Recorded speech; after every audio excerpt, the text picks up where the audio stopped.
We're not talking about the best of them. We're just talking about the rest of them. Not the worst parts, but the best parts. And the best parts we have. The best of the rest.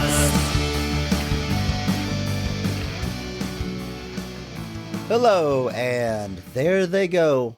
Here we stay. Welcome to Best of the Rest, the show where we take a second look at movies that were poorly received upon release and challenge ourselves to only talk about the things we like and what the movie does well. It's Scream Month, and this week we are talking the year 2000 film Final Destination. My name is Chris Logan, and I am joined, as always, by the unseen force that is Andrew Williams. Are you ready for this one, Andrew? I am. What is your history with this movie? You and I have talked about it briefly off mic. I got the impression this wasn't something you were watching every single year. Had you even seen it beginning to end before this week? If I had, there were large chunks of it that I didn't remember. This is not something that I followed. I mean, I would have been 12 when the first one of these came out. I mean, this is not something my parents were taking me to go see, later that year. And just as the sequels came out, it's probably because of that, never having seen that first one. As the sequels came out, I just kind of never really felt compelled to go investigate. Probably similar how I am with Saw. I wasn't really into Saw when they first started coming out. So as they come out now, you see Saw X is getting or Socks, as my friend calls it. And, you see it getting great reviews. And in your head, you're like, oh, maybe this is worth watching. But I haven't seen any of these. So how can I even go watch Saw 10? And then you find out that it's technically takes place between Saw 1 and Saw 2. And you're kind of like, oh, all right. Really? It's so... As someone who tried to catch up on Saw, I made it 5 movies in, maybe. I don't think I watched it. I think I made it 5 movies in, and I was like, I watched them one a day, and I can't keep up with this. This is so convoluted. I can't imagine the 10th entry jumping all the way back to in between 1 and 2. That's wild. Well, and what I've heard, obviously, Jigsaw is dispatched at a certain point in the series. So Tobin Bell is but it's not his last X. appearance. Right. It's not, but now this one is back again, but he's alive, so it takes place. But then in the trailers, he's very much presented as an anti-hero. What he's doing in that movie, he's doing to objectively terrible people. The whole premise is he's trying to get his brain tumor treated, so he goes to get this miracle treatment in Mexico or something, and then finds out it was all a scam. They took, tens of thousands of, if not hundreds of thousands of dollars from him and then didn't heal him. And so he's basically gathering up all the people involved in this medical scam, preying off of people's hopes to be healed and putting them through the ringer. And in my head, I'm like, wait, do we like this guy now? What are we doing?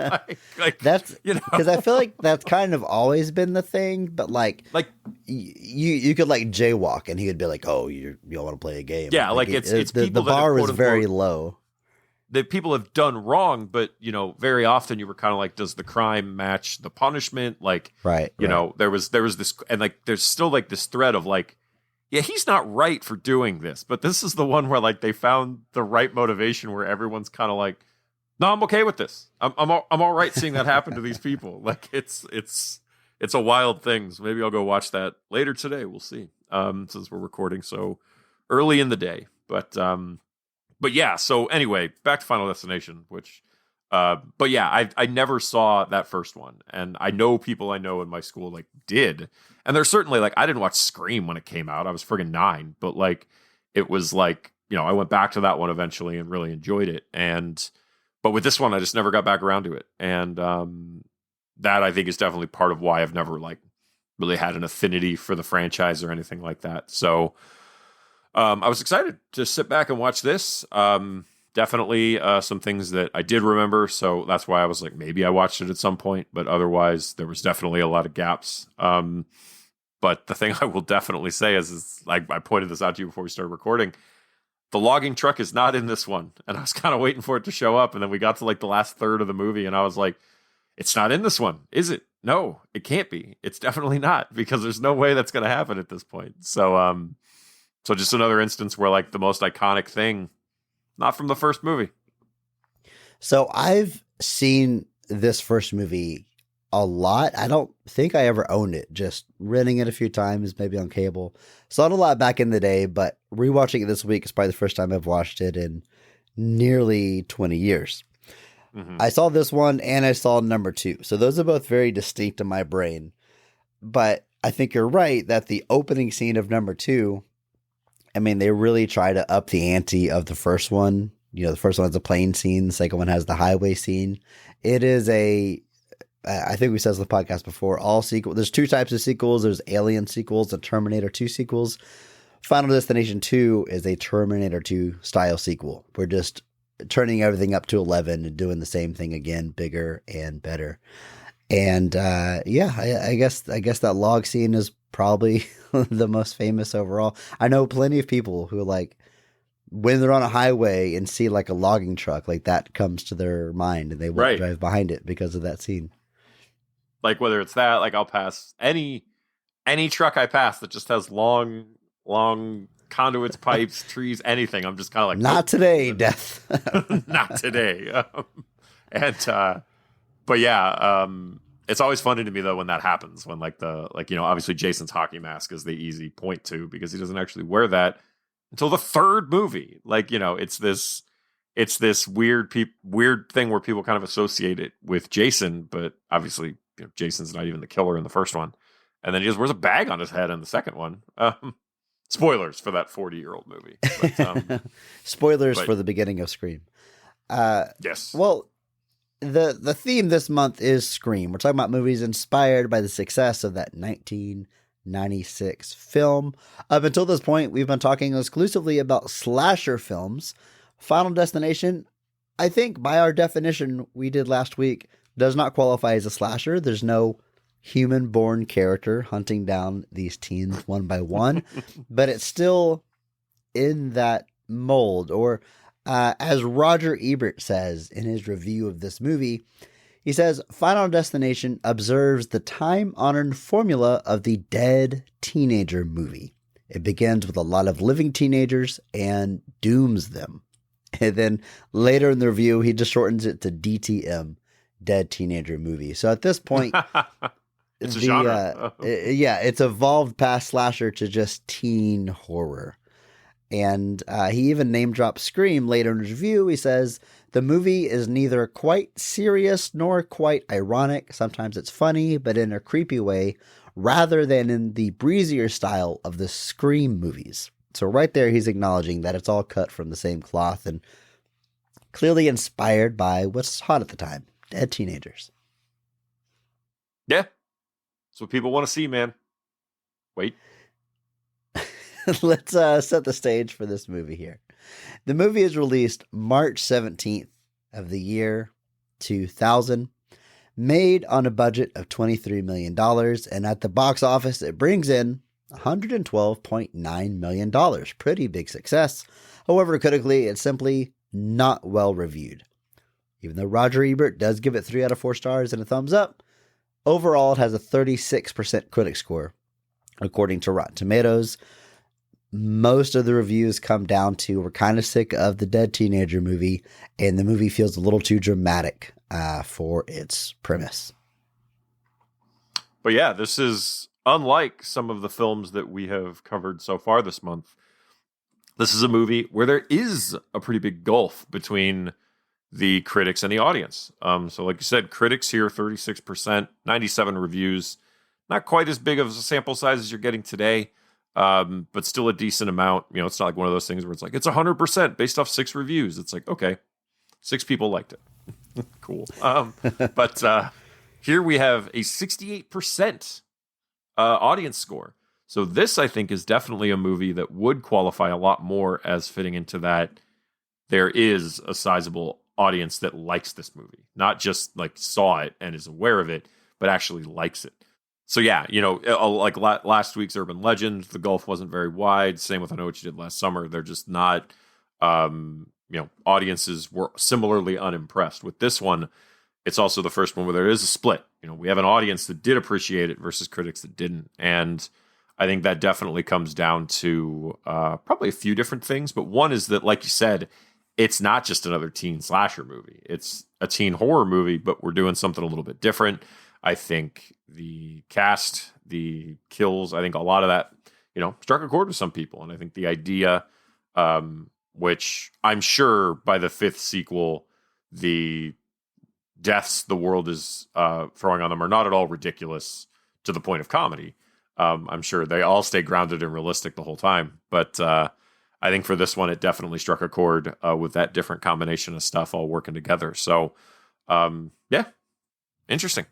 We should say that of all the movies we're covering this month, this one has inspired the most number of sequels other than the Scream franchise, which just released Scream 6. However, Final Destination 6 is in development, and it has a story credit from John Watts. So we'll see what comes of that. Yeah.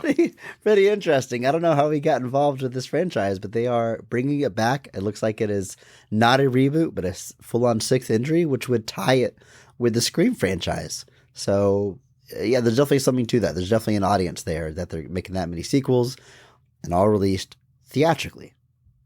Now let's take a look at this creative team. The movie has 3 credited writers. We have Glenn Morgan, James Wong, and Jeffrey Riddick. Now, Jeffrey Riddick also has a story credit because he initiates this screenplay, originally written as a spec script for The X-Files. This was his way to try to make a name for himself, write this script for The X-Files and pitch it, but gets encouraged to turn it into a full-blown screenplay and gets to sell it to New Line. So, pretty cool story to have this German idea grow into a feature-length film. Now, Glenn Morgan and James Wong do get attached to it, and they come from the X-Files world, writing many of those episodes, so you still kind of have that flavor throughout. In fact, a lot of the pitches for this movie, kind of the buzz, was that it was, from the creative team of the X-Files, or at least partial creative team of the X-Files. Glenn Morgan also wrote The One, which would also be directed by James Wong. And then Glenn Morgan himself getting into the director's chair later with Willard and Black Christmas, back-to-back horror remakes under his belt. So a lot of synergy with this one, Andrew. Yeah, and then James Wong and Glenn Morgan would both also return, oddly, for Final Destination 3. They would not return for Final Destination 2, but they are the credited writers, and James Wong is the director for Final Destination 3. So they do end up coming back around to this franchise one more time. Yeah, it's interesting to see that happen, but I do got to appreciate that they stuck together on this one. Jeffrey Riddick is an interesting story, like you said, kind of seeing the stuff that he was able to work together and kind of pull off with this. I saw a funny note here. I assume I have no idea if it's true, but when he was 14, he wrote a 10-page treatment for a prequel to Nightmare on Elm Street and sent it to New Line Cinema, but they didn't accept unsolicited material, so they sent it back. And then he apparently sent it to Robert Shea, who was the studio founder, and asked him to read it. And apparently that kind of that they had an ongoing kind of correspondence for many years because of that. And can you just do that, or is this like apparently not a thing that happens anymore? I don't think it's a thing that happens anymore. Like Jeff Johns' story about working for Richard Donner is very similar, where like he like called and like, was trying to get a hold of somebody, maybe Richard Donner, and someone was like, no. And then like they set the phone down. And then the story is that like Richard Donner himself like walked over and saw the phone was just sitting on the table and like picked it up and was just like, hello, what is that? And like, that's literally how Jeff Johns got in touch with Richard Donner and started working for him. And it's just like a phone call, a wrong phone call. or like a random phone that Richard Donner decided to pick up. It's like, yeah, that stuff doesn't happen anymore. What in the It just world doesn't do you happen. say? Like he does know who's on the other line. He picks it up. What could you possibly say that would like sell you to this guy over the phone? I have no idea. I don't remember much more of the story, but like One day I'm going to reinvent Green Lantern in the Flesh. Hire me. Like what? one day we're gonna write 2 Superman stories together, which they did. But yeah, it's wild. I just genuinely like, you know, it's you don't hear story, and part of that I guess is like at the time, like I would actually assume at the time fans writing in was a lot less, especially in the 80s. Like that was probably a lot less. You know, now with the internet, fandom is everywhere. Fandom is all encompassing.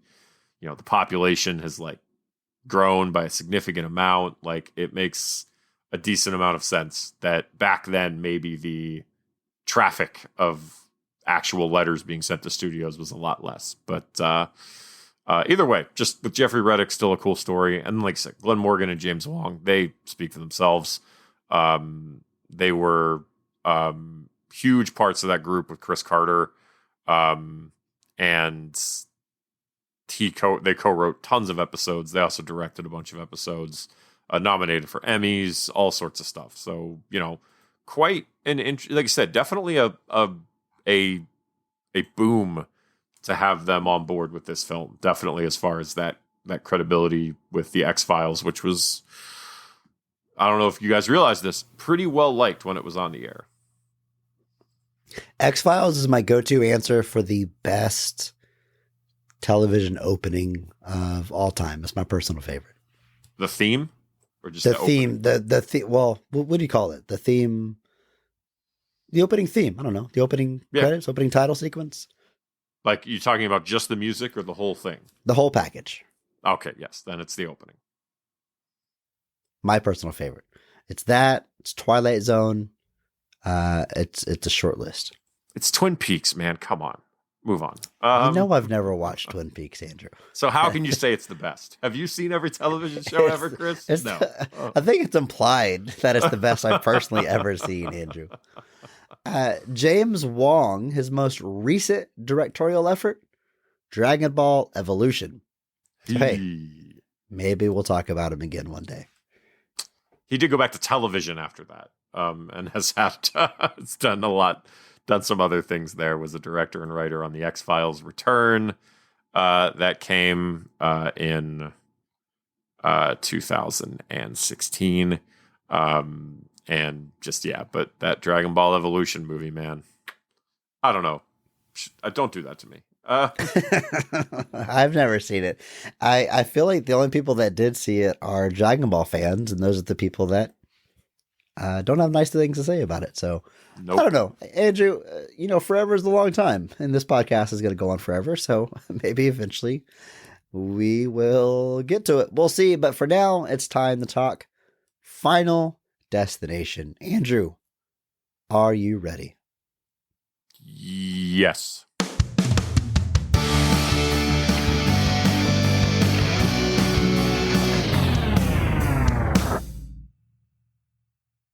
After boarding a flight to Paris for his senior trip, Alex has a vivid dream about the plane exploding.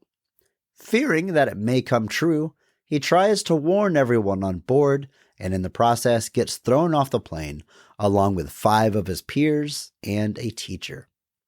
When the plane does in fact explode, just as Alex had dreamed, the FBI begins investigating the situation with a special interest in Alex. Once the survivors start dying one by one, Alex develops a theory about death's design and is able to predict who death will be coming for next, and discovers that he can intervene to save them.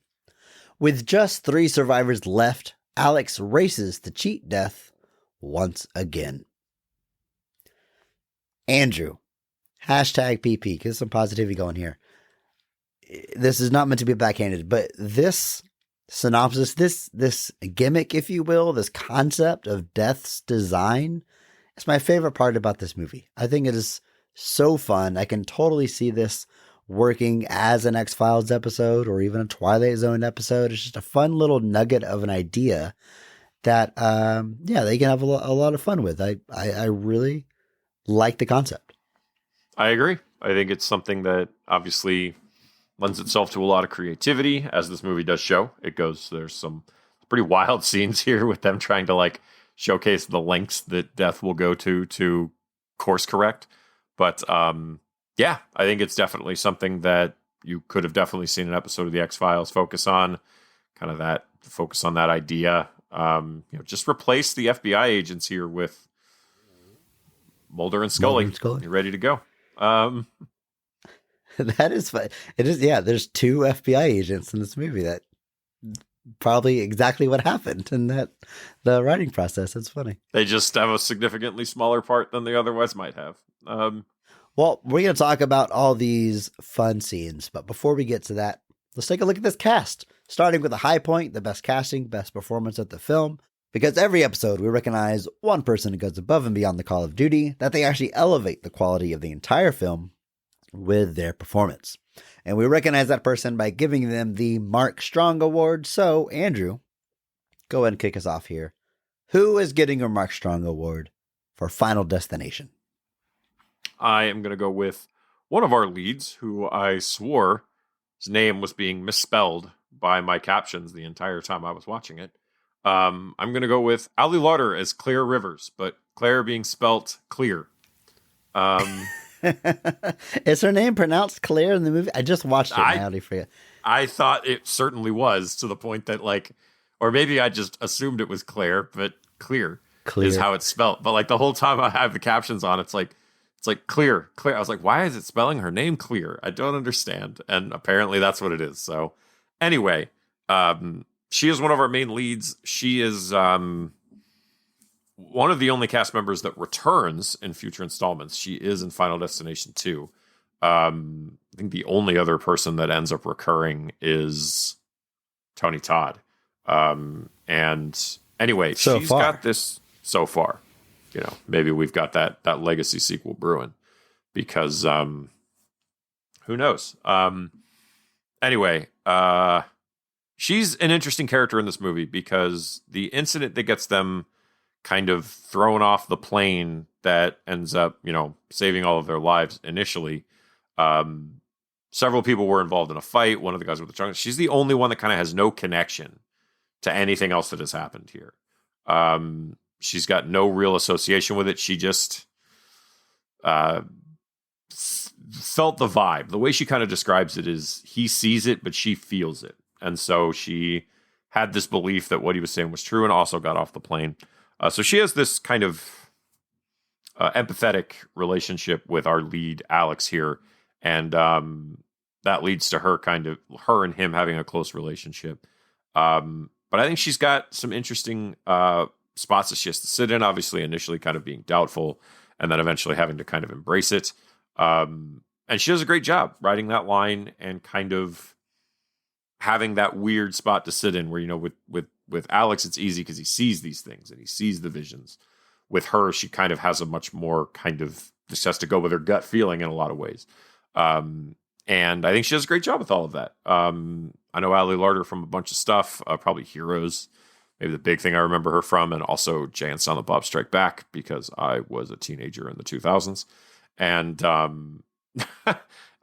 which was just the year after this, which is so weird. And then I guess also Legally Blonde. Ali Larter is in everything, and she's pretty good. But anyway, great job here, kind of sitting in that weird spot of having to kind of not quite be the lead, but be the one that also kind of has a sense of what's going on here. So she does a great job with that. And so she's getting my Mark Strong.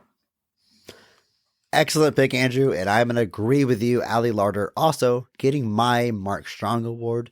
You're right. She is in everything. You didn't even mention Varsity Blues, which is the year before this, which was a huge deal at the time.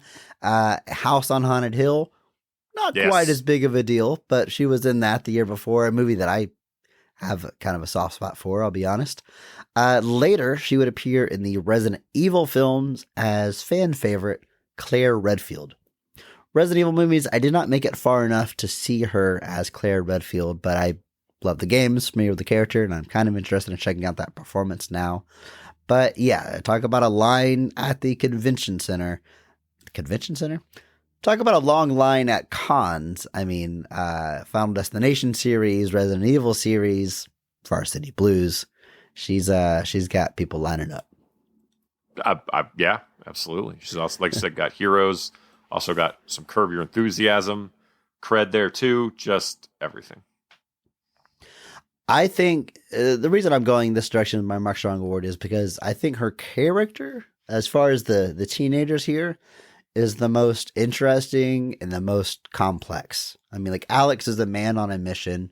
Most of our other characters are, I don't want to be back. They're not one note, but they kind of fit to the jock or nerd category, you know? They're not that deep.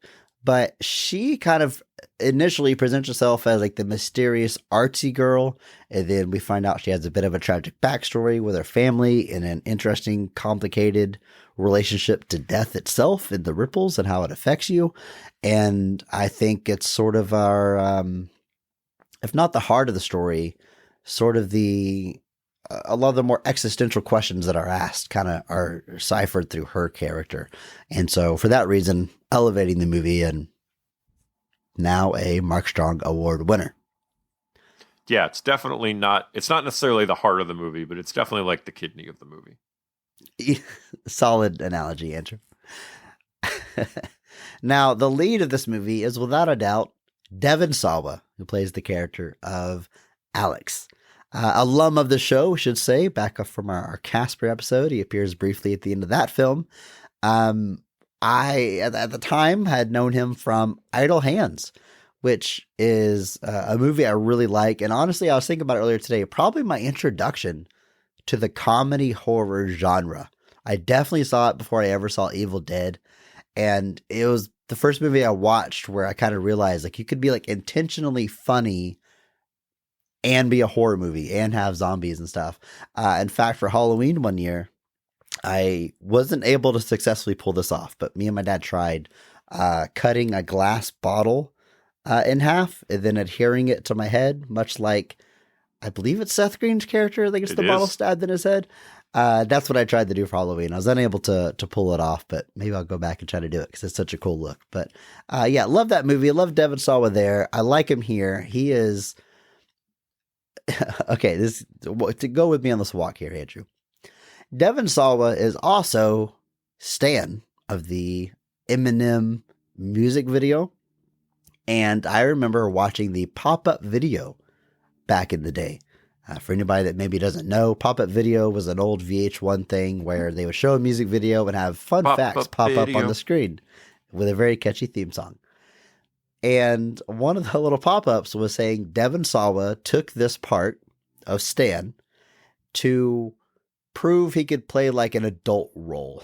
Similar to how we talked about Leonardo DiCaprio back in the day. Like he was pushing to like show he could do something more mature.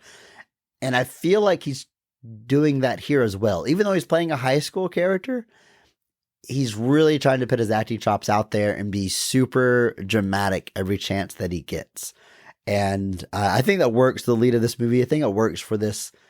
He's this obsession that he develops with the design of death. I mean, we'll talk about scenes, but there's one scene where like a character gets killed right in front of him, and all he can do is focus on his theory to see if this proves it. He just goes on about the theory and how to cheat death and everything. He becomes obsessed with it. So he plays that. Turns out he plays an obsessive character pretty well. Yeah. Alum of the show. In a way, appears briefly in the film Casper. Andrew, I literally said that, like word for word. Yeah, I'm just repeating it. Yeah, he's very serious in this movie, though. Like it's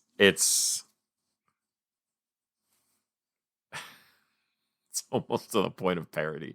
But Hashtag PP.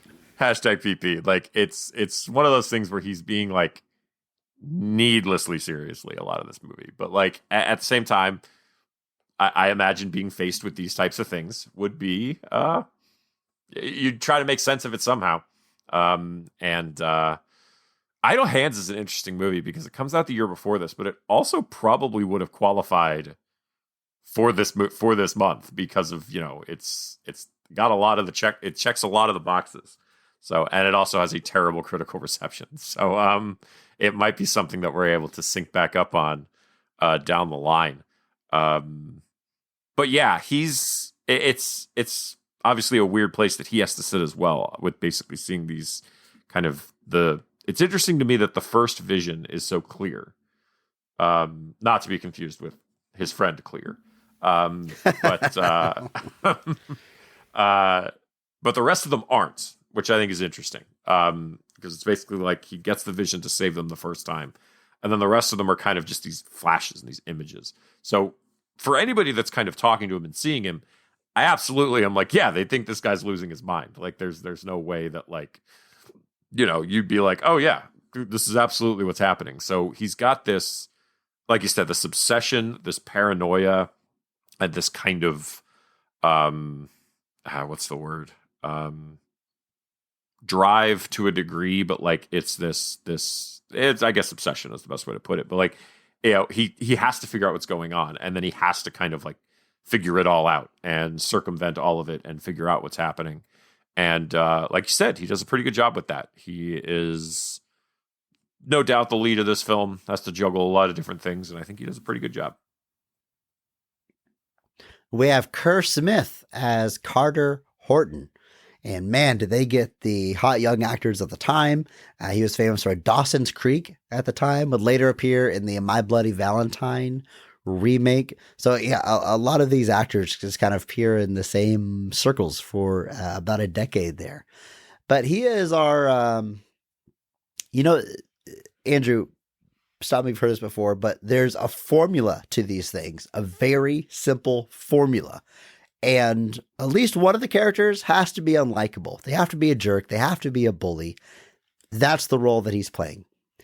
Interestingly, he's not among the first to die. He's one of our final survivors until like literally the very last. Well, I guess technically, you know what? He doesn't die on screen. I'll just go ahead and say that, which is usually not the way that this character goes, this type of character.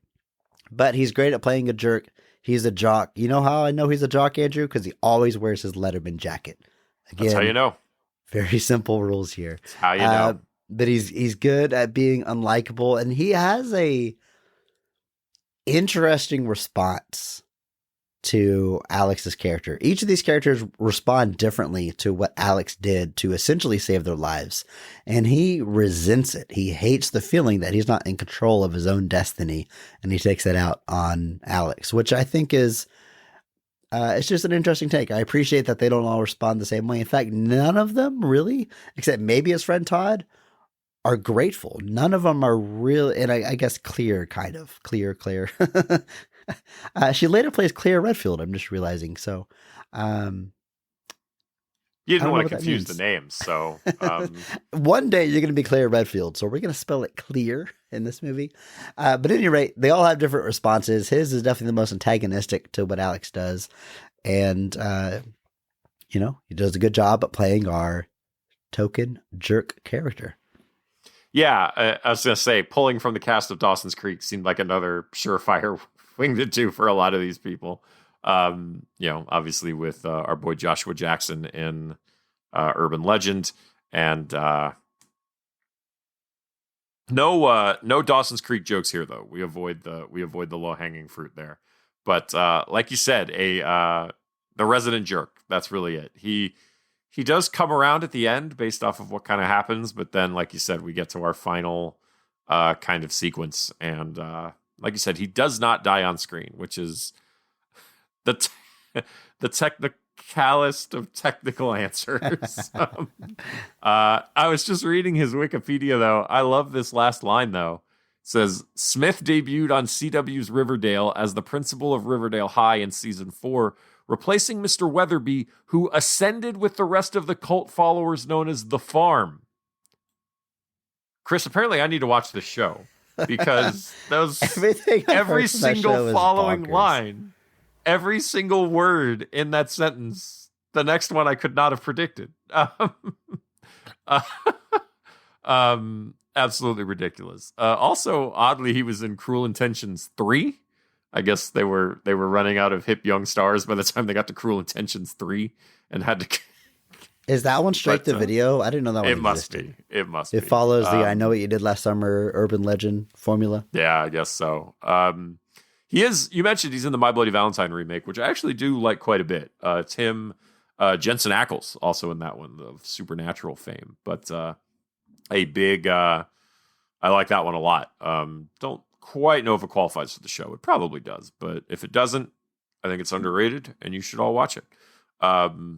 Otherwise, still out there doing his thing. But like you said, he's here as our resident jerk, and he is quite the jerk. Has like you said, a very odd rationale. Like he says it several times in the show. I'm never gonna die. I control my life. Like I control it. Like he has this real big thing where he wants it to be very clear to anybody listening that like he's not leaving it to chance. He believes that he's in control until he's kind of faced with the reality that, you know what? Maybe you're not. And it's, yeah, some interesting layers. Like you said, they all react differently. And his is kind of very much like he makes it about himself for the most part. He's like, I make my destiny. And if there were a narrator, he would have been like, sure, Jan. But does a good job at it, nonetheless. Continuing through his classmates, we have Chad E. Donnella as Todd Wagner. And again, he's the one that's probably most appreciative. And they are good friends before. This kind of drives a wedge between them, but only because Todd's dad doesn't want him associating with Alex, doesn't trust him. So they sort of try to reunite eventually shortly before Todd's death. Okay, so all of these actors are doing the classic thing where they're in the early 20s playing a teenager, right? Nothing new. This movie didn't invent it. I think it's maybe most obvious with Chad here. Hashtag PP, I'm not trying to throw shade or anything, but the way that he makes his voice strained to sound like a teenager, I can't even do an impression. I don't quite have my normal voice right now, so I can't even do an impression of it right now, but I am very aware of the choices he's making with his voice. And the other thing I want to say about this character is he is the first to die after the plane crash, which means he has the least amount of screen time of the main cast, and yet we see him on the toilet twice in this movie. They managed to get yes, we do. This guy dumping twice on the toilet, which is, I don't know how I feel about that, Andrew. It's an interesting. I did notice that, and I thought it was weird. I thought it was very strange. And I'm like, why do we keep seeing this guy on the toilet? Yeah, yeah, he's only 22 when this movie's made, so I don't know why he's just not just talking normally. I mean, don't get me wrong. I realize he's older at that point, but it's like, just talk. No one needs you to. Try to talk your voice down, but he is, yeah, like you said, he's appreciative, and he like makes plans with our main guy to kind of do something after his dad kind of calms down a bit. Obviously, the big tension in their family is that Todd's brother was on the plane that crashed. Todd's brother was still there. Todd's brother kind of told him, get off and make sure he's okay. So Todd himself felt a great deal of guilt about that, but doesn't seem to hold that against Alex. And like you said, seems to also be appreciative that Alex is the reason he's still here. And like you said, he ends up being the focus of kind of our first death. We kind of get in that sequence a great kind of example of what this process is, how this is all working together, and he kind of is the prototype of all Final Destination deaths that would come to follow. So Chad E. Donnella doing a great job sitting in that space, but again, I do not know why we had to see him on the toilet twice.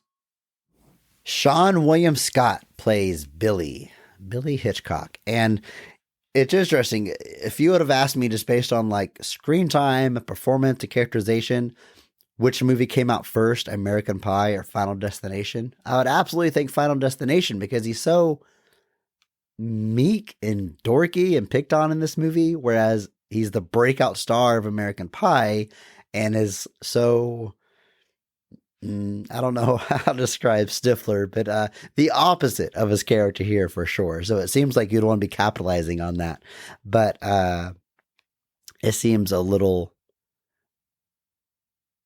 It's just reversed from what I would expect. But that being said, I think he does a good job here. I think he's still believable in this like dorky, whiny role.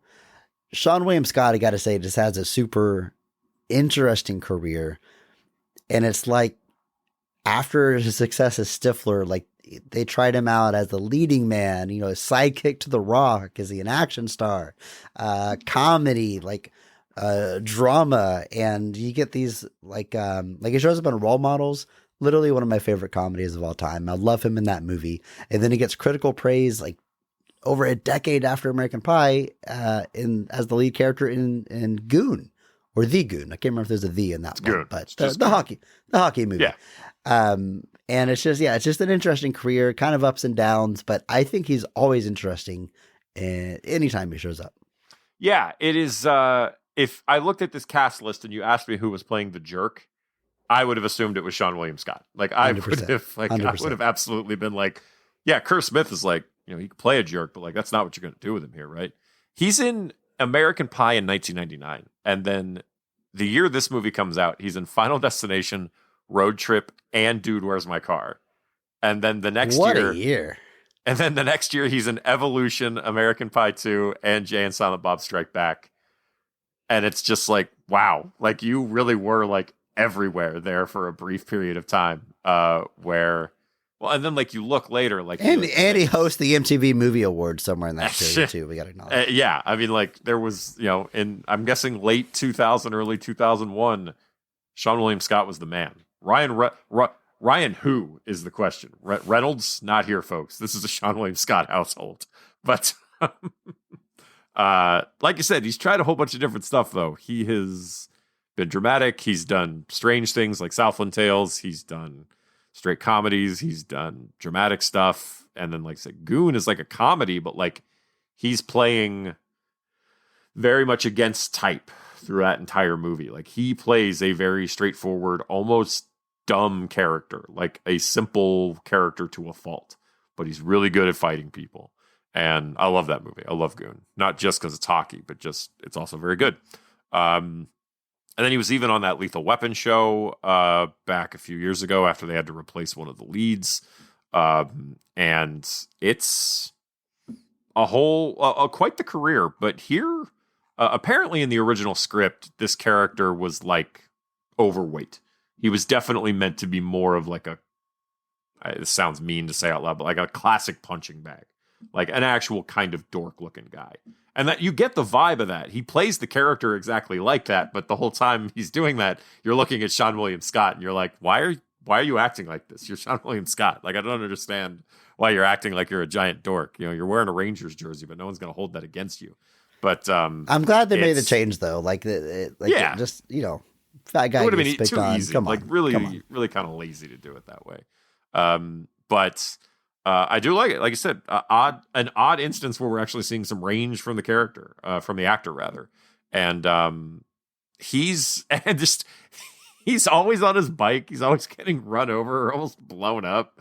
Like, just feel bad for the guy at a certain point. Like, there's definitely a moment in this movie where I was like, Sean William Scott does not deserve whatever's about to happen to him. Like, he really, really doesn't, because the character is like just so hapless and you just feel bad for him so much. And like, he's always just riding his bike, just happens to be. I love in this movie how they all just like happen to keep crossing paths with each other all the time. Yeah. Like, it's a design, Andrew. A lot. And I understand that. But I think he does do a great job here. But like you said, it seems odd that he would kind of be in such a supporting role at this point, but he does a great job with everything he's got. And our final student that got off the plane is Amanda Detmer playing Terry. This is the girlfriend of Carter, and she's the most, I don't know if apathetic is the right word, but she kind of doesn't have any reaction to Alex. She's not grateful. She's not antagonistic, and she's constantly trying to stop Carter from attacking Alex and blaming him. She just wants to move on. She actually makes a very dramatic speech about them all just moving on with their life. And then she gets hit by a runaway bus, one of the more famous deaths in this movie. Gets parodied in Scary Movie or Scary Movie 2, one of them. But I guess Scary Movie 2, given the release date. But at any rate, not a lot of screen time because he gets killed pretty early on. But again, another important piece of that, everyone reacting differently to what Alex did for them. Yes. Like I said, we've seen this split reaction amongst all of them. She's the one that really just wants to move beyond it. She doesn't want to think about it. She doesn't want to focus on it. She just wants to move on with her life. And unfortunately, that is not the plan. This is the kind of second death, which is showing just also just kind of changing up and showing that the nature of the deaths can be so wildly different. With Todd, we saw something very intricate, very involved. Definitely something that was on the more elaborate side. It went to a great many lengths to make sure that it got Todd. Whereas with this one, boom, hit by a bus. And I was about to say simple, clean, but not at all clean. The blood goes everywhere. Yeah. Really, if you were thinking forward death, you should have put some newspapers down or something. That would have been just really helpful. Yeah, it's, again, another interesting reaction. Again, not a lot of screen time, but like you said, arguably one of the more memorable deaths in the whole series. And then the last of our survivors is the teacher, Valerie, who's played by Kristen Cloak.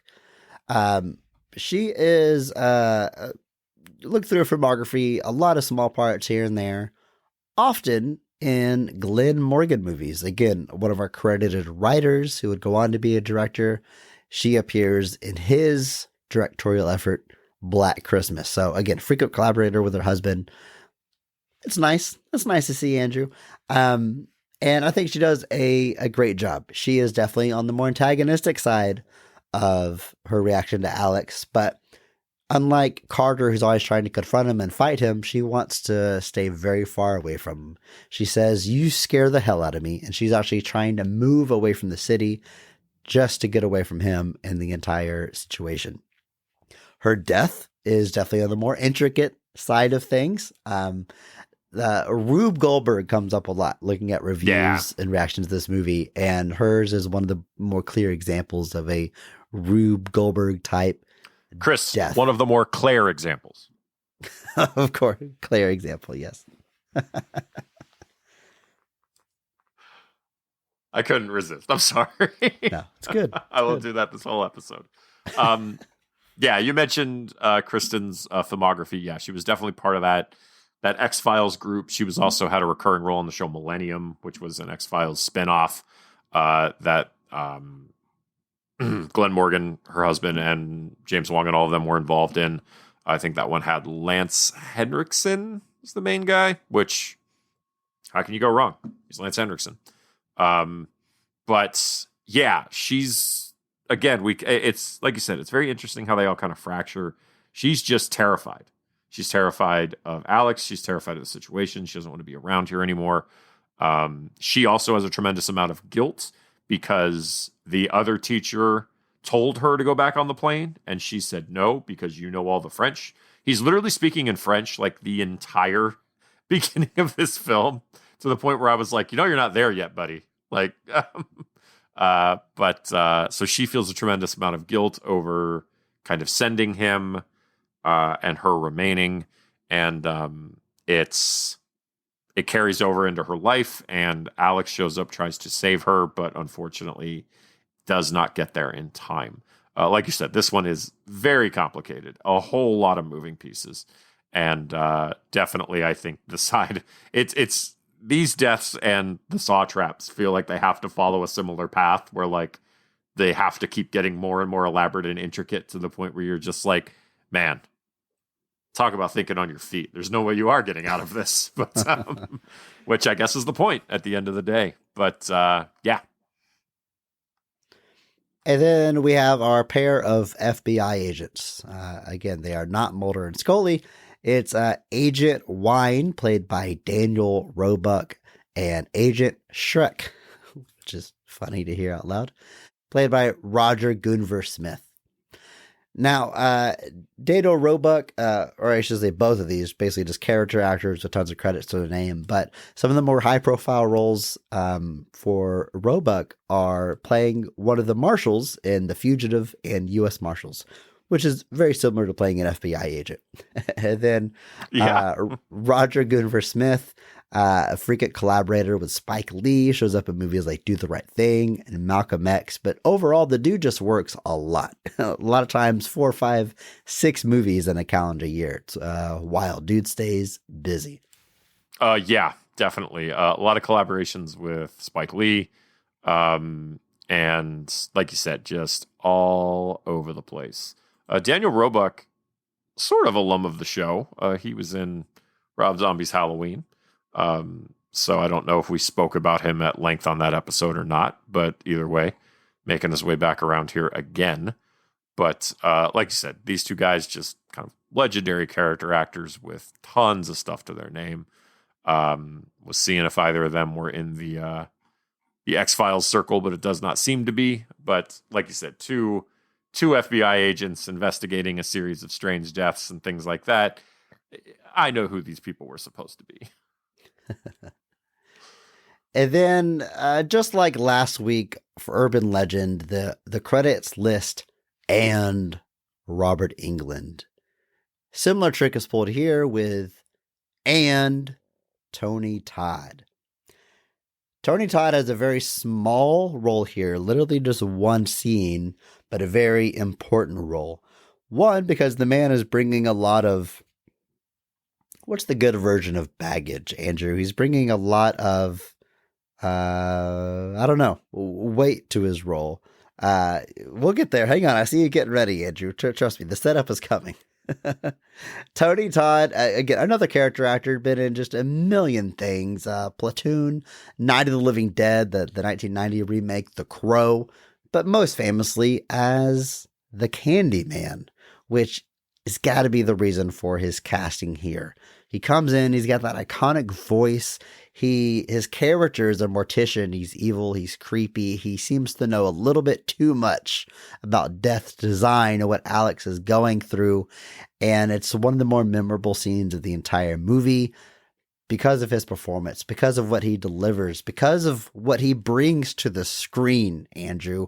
How would you quantify it? What exactly is he bringing to this movie? Gravitas.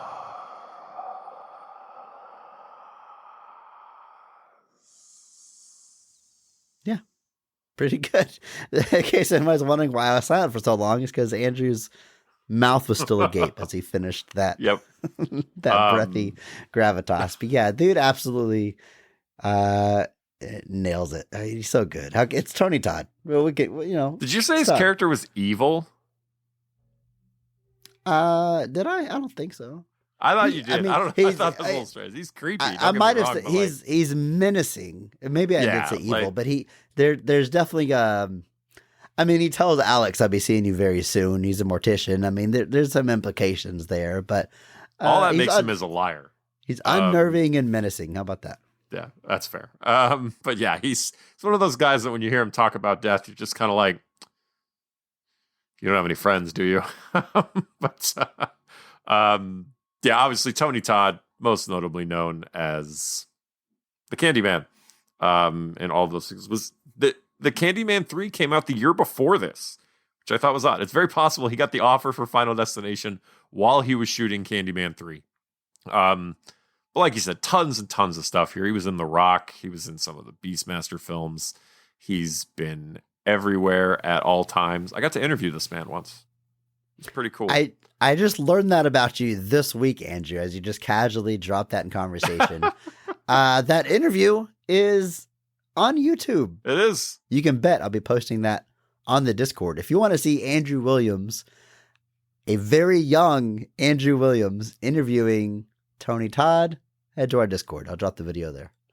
But yeah, it is, like I said, it's a brief scene. It's the only scene in the movie. He does return, and I believe he gets a little bit more to do in some of these sequels. I know he's in Final Destination 2, and then I think he doesn't come back until Final Destination 5, which I think he mentions in that interview that we do. I believe he says for the masses. That's what's coming up next, because I guess he does a great deal of things that are not necessarily for the masses. I guess that was more his shorthand for like, that one will be in movie theaters.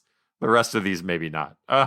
But anyway, super gracious man. But and very cool. I realize I've gotten to do a lot of cool stuff, and I just, it all bleeds together. There's an interview once, or as Dave Chappelle was talking about meeting Kanye once. Two very non-problematic people, But yes, of course. But they were watching like unaired Chappelle show skits, and somebody called Kanye, and he answered the phone. He's like, "What's up?" He's like, "I'm at Chappelle's house watching unaired skits from the Chappelle show." And there's a silence for a second, and he goes, "Because my life is dope, and I get to do dope stuff." And then he hangs up the phone. And I'm like, you know what? Maybe that's me sometimes. I don't get to watch unaired stuff with, problematic comedians, but I've gotten to do some cool stuff. So Life can be pretty dope, Andrew. it can. Andrew, sometimes on this podcast, I will pitch you very thin ideas for a film, usually involving two actors just playing brothers, and I can't go any farther than that. But I'm going to do it again. I want to see Tony Todd and Keith David on screen together. They're brothers. That's all I got. But you know what? I would watch it. There apparently is a movie that has both of them. But I bet they aren't playing brothers. You're probably correct. They're That's neither the of the key. lead. They're not the leads either, so it's pointless. I just saw here that like Tony Todd voiced Darkseid a couple of times, and I'm just like, how does he not do that all the time? Apparently, he was the voice of Darkseid in Reign of the Supermen and Justice League Dark Apocalypse War, and also Lego DC Comics Superheroes Justice League versus Bizarro League, and Lego DC Comics Superheroes Justice League Attack of the Legion of Doom. So I have some watching to do later, is what I'm going to tell all you guys there. Andrew, that is our cast, at least our main players. So I think it's time that we just jump into this movie, the scenes of this film, specifically our favorite scenes of the movie, starting with the high point and the best scene of Final Destination. In your opinion, when is this movie firing on all cylinders? What's your favorite scene in this movie? I think I know what scene you're going to pick, and it's a very good scene, but I'm going to go with something a little bit different. I am going to go with our first death. I'm going to be try going to with zig my zag. You're gonna a little bit, yeah. Okay. I want to give this scene a shout out specifically because it really is the prototype for everything that follows, and it sets that bar, which it's that thing where like when you're making the movie, I'm sure nobody thinks about, but now with the franchise on your hands and the kind of concepts of these things becoming so iconic. This is the one that kicks it off, and I think it gives you a great idea of what's to come. There are definitely moments where it feels, I guess, ridiculous a little bit, but at the same time, the forces that we're working with they don't care what I think. They're going to get the job done no matter what. So this is Todd's death, basically. He is our first to outside of the plane crash to meet his demise. And it is a wild sequence. It is the sequence where he is on the toilet for the second time. And so it's what I love about it in a way, though, is that just how this force that's never really defined in this movie. I'm not sure if the sequels ever try to figure out exactly what it is. We're just basically told this is death, essentially. He can just make appliances malfunction. Like, it's just apparently his power. Like, water starts leaking out through this toilet and, like, the shutoff valve onto the floor, and then it stops later. And I was like, man, can you do that in my house? Like, can you just stop the leaks in my house? I would really appreciate it. But or maybe, Andrew, that's why you have leaks in your house. Yeah, but it's I don't.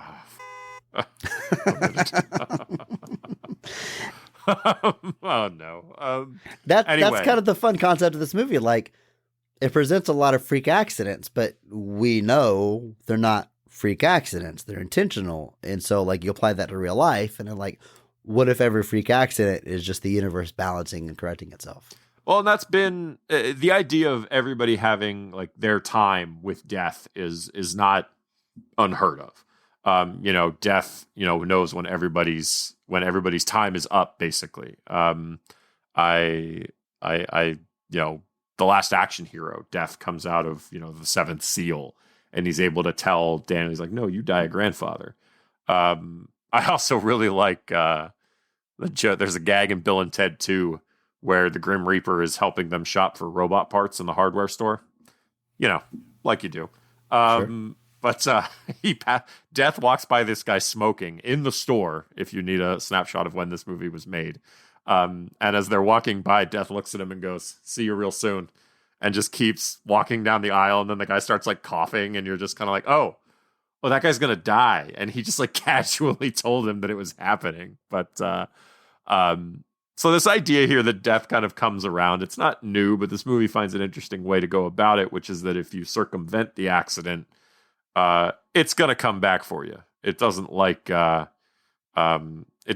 being cheated out of what it wants, I guess. But the idea that's interesting is the movie never really dives into why it is that Alex is able to kind of see them ahead of time. Anyway, but for this sequence with Todd, he does get a brief visions that tries to lead him to the right spot, but he is too late. But anyway, what happens here is while Todd is using the bathroom, the toilet starts leaking, and it's this water that's kind of slowly just working its way through the tile. And I actually think this movie does a really good job of using that as a tension builder. Like it uses that water kind of just getting closer and closer and closer to him. He gets up, goes to the sink, tries to shave with no shaving cream, and immediately cuts himself. Like a 1940s razor, like an old school razor blade. There's so many things there where I was like, dude, like no wonder you cut yourself. Like, my God. He's just a kid, Andrew. He doesn't know. It's like you had no hair on your face. What are you doing? But anyway, so when he's there, he goes like plugs in a radio, but then like it kind of sparks and he pulls it out. But it's right before the water hits his foot, so he doesn't get electrocuted. And so at that point, he like kind of goes over to the shower. He's pulling stuff down that somebody had like hung up there to dry, and like that's the moment where like the water gets and he slips and like falls onto like the hanging line. It like wraps around his neck, and then it like just keeps tightening and pulling up. And they had this effect where like his eyes immediately get bloodshot, and I was like, it's so gnarly, yeah, so gnarly. And then like he sees this pair of scissors like on the counter, and he can't get to him. And so you kind of just watching this guy like writhe in this toilet or the shower where it's all slick. He can't stand up because that's your thought. It's like, oh, just stand up. But it used all the water on his feet. Like it's all slippery. He can't do it. And you just watch this thing tighten and tighten and tighten. And I'm just kind of like, ugh, this is a little uncomfortable.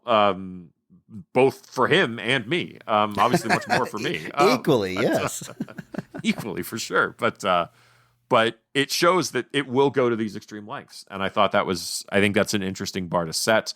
Obviously, like we said, we mentioned that there are other deaths in this movie that very much follow this same pattern of just like these very complicated sequence of events. These things, but it's all kind of confined to this one space, really ramps up the tension. I think it works really, really well. And I like it a lot. So Todd's death, it kicks off the Final Destination style death. And I think it does a great job.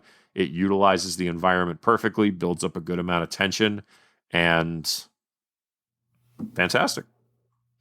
It's a good pick, Andrew. One of the things this movie does best in most deaths, like it telegraphs the death. Like you see the shadow go across the scene or some wind blows, the John Denver song plays. We know when a character is about to die. That's not the surprise, except for Terry getting hit by the bus. That's when they try to shock you. But otherwise, like we know they're going to die, and it's just, how is it going to happen? And even though this is the first death, we know he's dying in that bathroom as soon as the bathroom door closes. So like we have the water coming over. Oh, is he going to slip and fall? He grabs the razor. Oh, he's going to slip and cut his neck. He grabs tweezers and starts plucking nose hairs. Like, oh, that thing is going to get jammed into his brain. The radio. Oh, he's going to electrocute. Like we're trying to guess what's going to happen.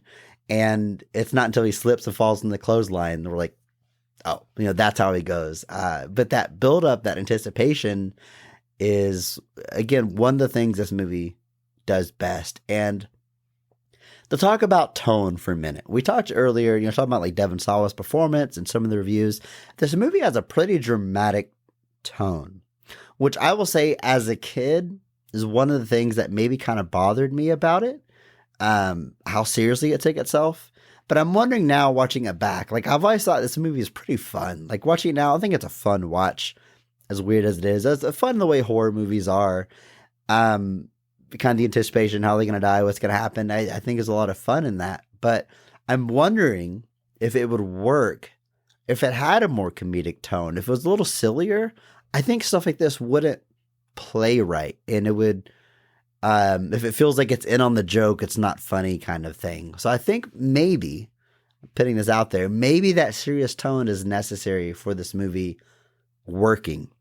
Whenever it gets a little ridiculous, I think it needs that to kind of balance it out, because you could probably recut the scene with like some silly music and it plays very comical, but I think it hits a different level. I'm going to use the word fun again, by taking itself seriously and trying to guess it, and then getting dark enough that we get a little queasy when we see his bloodshot eyes and stuff. I think it's necessary for making all these things work. So I think this is a great pick for best scene, because it kind of encapsulates all that in one scene. The tone of this movie, Yep. what makes it work, what makes it fun, how good it is at building tension. So great pick, Andrew.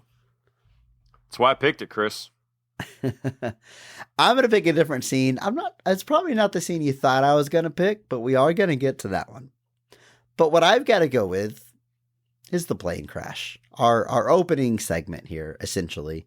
Both the vision that he has of the plane crashing, I mean, it's very detailed and very gnarly. They do the classic, anytime you have like a midair plane accident, inevitably there's going to be a hole inside the plane and people get sucked out of it. That's like a hallmark of these scenes, and that happens here.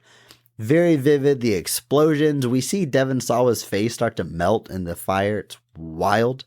And then whenever he wakes up, he realizes it's actually going to happen. They get thrown off. They get real specific. The thing that has always stuck with me is back in the airport, seeing the plane through the window. You see it explode, but you don't hear it because it's so far away. And just as you're like gasping and going, oh, wow, the concussion blast reaches the windows and shatters the windows. And that delay, like, it's shocking, but not in the shocking way that it usually, like, normally we would cut to inside the plane and see it blow up. Boom, it's shocking. Or you'd see the explosion and hear it at the same time. But having that delay, having the realization of what's happening, and then like the shock hits you and the characters realize, makes it's such an interesting decision. I think that it's just always stuck with me. I don't know if I've ever seen something quite like that in a movie. So You seen Oppenheimer? I haven't, but is there an should. explosion and a delay? Okay. Okay, Chris, I don't know if you know what ways that Oppenheimer's about. ways that Oppenheimer is like Final Destination. I'm just saying, if you're gonna take from people, take from the best. So that's why I'm picking this as my favorite scene. Obviously, it sets off the events of the movie. It's really well done. I will say, a term we've talked about a lot on this podcast is the pre-9/11 movie. This is the most pre-9/11 movie ever. I mean, because it's about obviously a plane crash. Yep. It would be a long time before we depicted plane crashes in any way on screen. This is released in the year 2000. It is a plane accident. The TSA isn't a thing. They have a different term for like airport security here. It is so very innocent, naive, and pre 9/11 for so many reasons. So yeah, I'm gonna pick as my favorite scene, in particular for that interesting way they choose to show the explosion through the window. Yeah, I think that's it's a good pick. It's like you said, it really sets the tone for what we're gonna see. And like you said, that delay between the because it's just enough of a delay, because like the plane takes off and you're kind of just expecting it to go. Like your brain is kind of like, oh, they're just gonna go, whatever. But then you see the explosion. I think Sean William Scott is like standing by the window when he sees it. I think he says your opening line there. I think it was him. I don't remember if it was him or not, but there they go. and then Here the we explosion stay. happens. Yeah. And then boom. And like they were supposedly going to go on a later flight but yeah, that breaks you out of it and you realize what's happening and you realize what's going on. And it is very well done. To go to the very, very beginning of this movie, Andrew, it's a New Line Cinema movie. I don't know about you, but the New Line Cinema logo montage, whatever you call it. TMNT. It's my favorite. Yes, Teenage Mutant Ninja Turtles is always the first movie I think of, but it is my favorite. It is so classic, and I'm probably biased. It's very nostalgic, because Turtles and countless other movies There's a I few watched like that growing up. that are really just like just that one. The old Orion Pictures one. I don't know if you remember that one. Yep. And Terminator, RoboCop. Yep. Bill and Ted's. A couple of those are Orions as well. But they all just feel so boring now. Or they're too long and complicated. I love how simple New Line is. The music is iconic. And on VHS, you always saw the logo play twice, which I always thought was so weird. They played it back to back. But it's a or good they're one, all the same. Because so many there's only like 4 big studios now, so there's all the same. It's just like, well, it's the big studio, then it's like all the vanity ones or the the high profile, like Brad Pitt's always got his Plan B up there, or J.J. Abrams, A Bad Robot, or like Nolan with what is it, Syncope? Yeah, mm-hmm. Yeah, which is fine. They're not all bad, but I don't know. They just, it's probably the nostalgia talking, but it was also objectively better back then. It's probably the nostalgia talking, but also life was way better then. And in those opening credits, like I mentioned, it says, "and Tony Todd."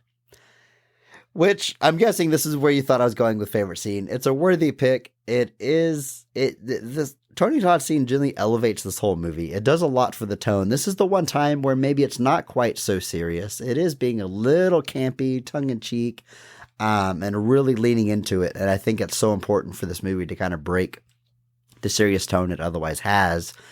But he doesn't necessarily give them new information. I mean, he gives them proof that it wasn't a suicide, because there's you can see he was reaching for his neck as he was being hung. Yeah, there's signs of him fighting what was choking him. Yeah. But he doesn't really confirm or deny death's design. It just speaks cryptically and kind of gives him the heebie-jeebies, and it's great. I'm so glad it's in the movie. Yeah, it reminds me a lot of there is a movie Tony Todd is in called Hatchet, which I do not know. No, it is very much not the book. It's about a young white boy alone in the woods. Where does Tony Todd come in? No. So Hatchet is it's a slasher film, kind of Louisiana, New Orleans swamp setting. This is one that actually, I will tell you this right now. This movie has Kane Hodder, Robert Englund, and Tony Todd in it. So wow, if you're looking for your slasher reunion, it's Hatchet. But Tony Todd is in the movie very briefly. He has like just a scene, maybe 2. A little Todd goes a long way, Andrew. A little Todd does go a long way. And I think Kane Hodder actually plays the slasher in this too. And then Robert Englund is also there. It's one scene, and it was Robert Englund. It's actually, this is in that interview I did with him, because I asked him about Hatchet, because my friend was like, ask him about Hatchet. I was like, cool. And he's kind of like, he wasn't really going to do it because it was just a small scene, but it was Robert Englund who was like, hey, come down for a day. We'll shoot the scene. Obviously, if there's more of these, your scene kind of sets you up for more of that. It'll just be a good time. And so you have Robert Englund to thank for Tony Todd being in Hatchet. But those scenes strike me as very similar, because I have seen Hatchet. It's very much a scene where he knows more than he's saying.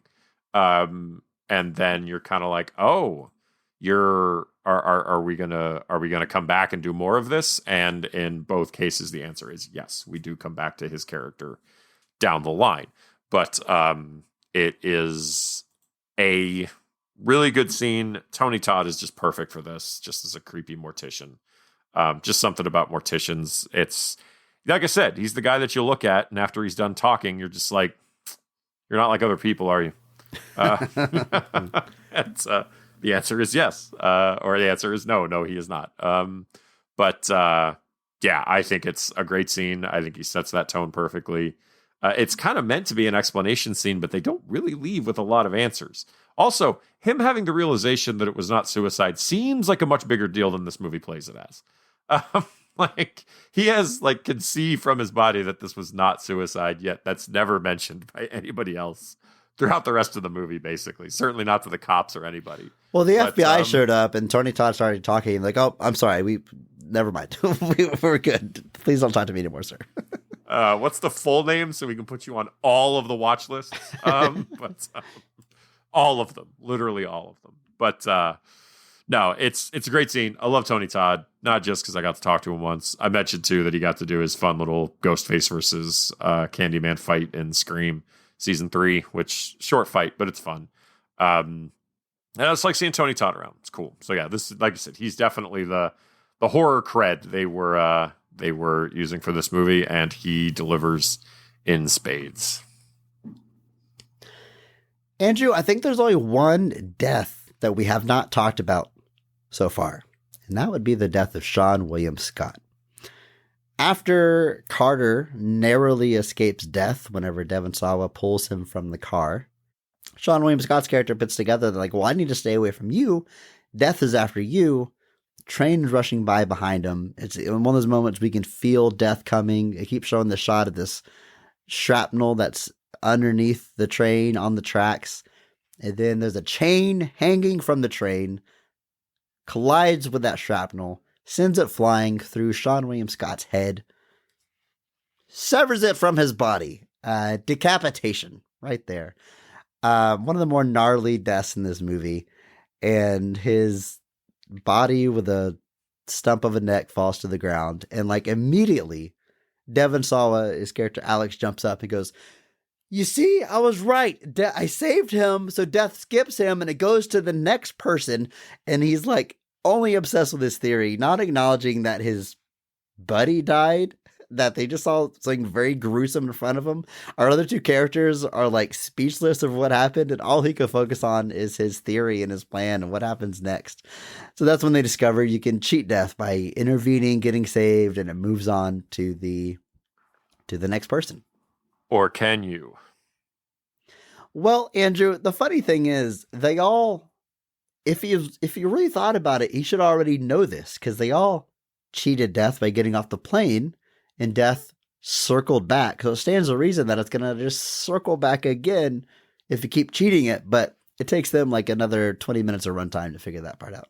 That definitely went through my head at least once during that whole conversation where he's like, if we cheated, it skips us. And I was like, but you already, we did that once. That's why you're in this situation. That went through your head like a piece of shrapnel? Yeah, like a shrapnel straight through my brain. That was gnarly. Again, the way that everybody reacts to Sean William Scott also tells me that this guy was supposed to be not an likable, unattractive loser. Yeah. But it's like no one's even talking to Sean William Scott. I'm like, he's Sean William Scott, people. He's basically chiseled out of marble. With that jawline, come on, the jawline, people alone. But it's another one of the quick, fast, unexplained, not unexplained, but just the quick, fast, no complicated process here deaths. And Carter's was also supposed to be the straight up getting hit by the train. It's very interesting that it's a good balance. And when death can make its job easier, it'll do that. It's Yeah. kind of I don't want to have to, spill a bunch of water over the floor, cause a Work spark. smarter, not thing. harder. Yeah. Exactly. Think efficiently. Because at the end of the year, when they're doing your annual review, they're not going to see how long you spent on the deaths. They're just going to see how many deaths you have. It's modern corporate politics, and I hate it. But it's another, yeah, like I said, so it catches you off guard. You're waiting for it. They show the shrapnel a couple of times, and you know it's coming, and it's still shocking when it happens. But like you said, at that point, Alex is just I'm right. I saved him, so it skipped him and went to him. And it's cool, buddy. Your friend's body is still twitching on the ground there. Why don't you hold it back in for a little bit so that we can kind of process this? But But yeah, it's good. It's shocking. I will say hashtag PP. I mean, I like this movie. We said our positives. I think I can say a little criticisms here, but the way I remember feeling about this movie when I first saw it back in the day is almost exactly how I still feel about it now.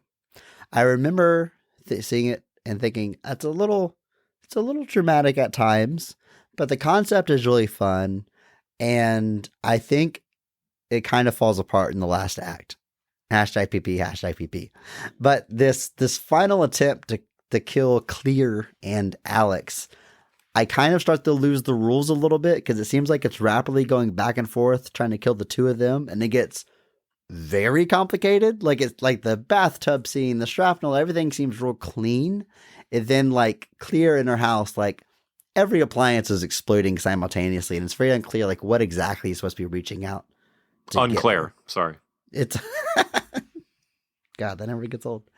And then I do like, though, get back on the positivity track, and then I'm going to derail it immediately after this. But I like Alex realizing what's happening, willing to sacrifice himself so it skips her, and then she'll be free.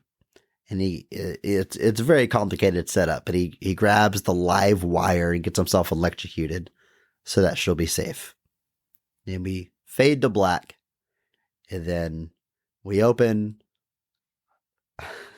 on the obvious reshoot where Alex is alive, and it's 6 months later, and they're all going to Paris. How did he live? What exactly happened? I don't know. It's a little, you kind of just got to go with it here. It's unclear. I get it. But this scene in Paris, they 6 months later, they go to Paris, kind of, closing the loop here. And they're able to drink. I don't know if like they're 18 years old. I don't know if the laws are different over there or what happened there, but they're all having a beer in Paris. And they realize what happens is it's going to keep cycling through the three of them over and over again until they're all dead. Alex is next at this point. Carter intervenes and saves him, so it loops back around to him. And just before he gets killed, we go to credits. He probably dies. We don't know for sure. So I think the stuff at Clear's house is kind of messy. Hashtag PP. It is. I like the bow in Paris, though. I just think the bridge to get there was obviously some kind of rewrite happened there. I think either committing to Alex sacrificing himself or successfully intervening and having it loop around, either one of those is a good way to clean it up. They kind of try to do both, and it's a little They want to have their cake and eat it too, and it makes it a little messy. So, and like Wall, we have that, like you said, the finale. It's like Wall. It's almost like it's trying to stop him from intervening by killing him. Like it's like right. This weird, like it knows he's going to try to stop it. I guess I should assume death. I should not gender death, but death is coming for all of them, and Clear is next, and Alex is trying to stop that. So it's like the Force is like, okay, I'm going to stop you from stopping me, but if I kill you in the process, okay, which kind of makes the whole thing murky. And then, like you said, that epilogue kind of shoots the whole thing in the foot by just dropping back that, oh, well, none of you are actually safe, and you're never going to be safe. You just were safe for the last 6 months, apparently. That's the part for me that was, it's like, wait, so this thing was persistent and kept coming after them this whole time, but now suddenly there's this break and it comes back. So I will agree that I think the sequence at the house plus the epilogue and the way they choose to end it really does kind of muddy everything up. And I'm curious if and how Final Destination 2 addresses Ali Larter's character, or if she's still running, which she very well might be. I don't think Devon Sawa ever came back for any of the sequels, so I'm not sure if they address his character either. Not yet. Well, unless one of the movies specifies that he did not survive. I was just looking at Devon Sawa's filmography. I didn't realize he's on the Chucky show that's out now, and he plays a different character every season. But my understanding is the show is not an anthology show. Like, it's not like he's just playing different characters every season.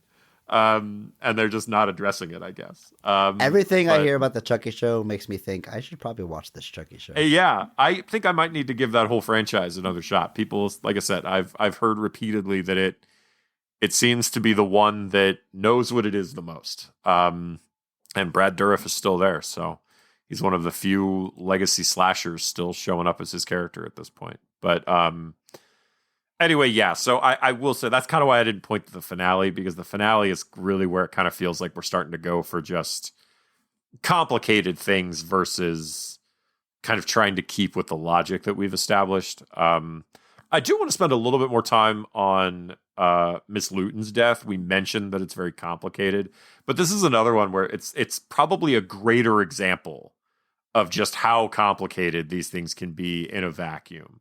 And it's very wild. She's having a lot of thought. Again, there's a lot of misdirections.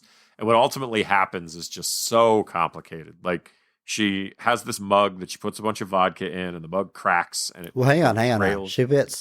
She puts hot tea in it first, and then dumps it out, and then puts ice cubes, which causes it to crack. That's what cracks it. Okay, I didn't put that together in my head. Because folks, that wouldn't happen in real life. It's not that drastic of a change. Andrew, I'm watching the movie wrong. But so the mug cracks, and she tracks the vodka all over the house, and immediately in your head you're like, be a shame if that caught on fire, wouldn't it? So she goes over to her computer. She's still boxing some things up. She puts the mug on top of the computer. It drips into the computer, basically fries it, and then the monitor explodes, which again would not happen. Watching the movie wrong. I'm watching the movie wrong. And that lodges like a piece of the monitor glass on her neck. So she's bleeding out from her neck. She's like stumbling through the house. At that point, the computer monitor has like ignited the trail of vodka, and that goes back to the kitchen. And she's now like on the kitchen floor. Things are blowing up. Things are on fire. She's having trouble, so she reaches up for this rag to kind of try to apply some pressure to this. The rag that she used earlier to clean up, that she haplessly tossed onto a knife block. A knife block, because that's what you do with glass. So anyway, she reaches for that. She pulls it down. A knife comes out of the knife block and like punctures her stomach. It's kind of implied that it's not that bad. Like, you could come back from this. She's still breathing. Yeah. Still breathing, still alive, still aware. At this point, Alex shows up and is trying to help her.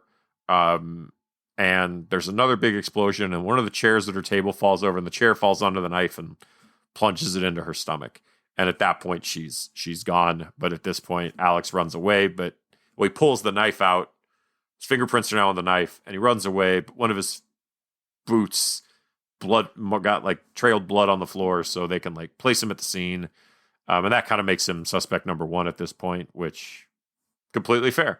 But yeah, it's literally a series of, all the stuff happens to get to the computer, then the computer explodes, then she stumbles back to the kitchen, then she falls over, pulls the rag down that sends the knife into the stomach, then the chair falls over after another thing explodes, stabbing her in the stomach. Like, it's a very, very complicated process.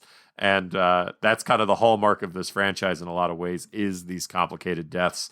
The Paris one at the end is not quite to the level of these, but I guess it's on a bigger scale. Obviously, it's like construction stuff goes wrong that causes this thing to swing around. Then ultimately, the sign comes falling down, which seemingly does in Carter. So but yeah, it's wild. There is a lot of admittedly creativity that has to go into this, kind of coming up with the sequence of events. There's this comic book character. His name is Major Disaster, and it reminds me a little bit of him, because what he could do, his power was basically like chaos theory.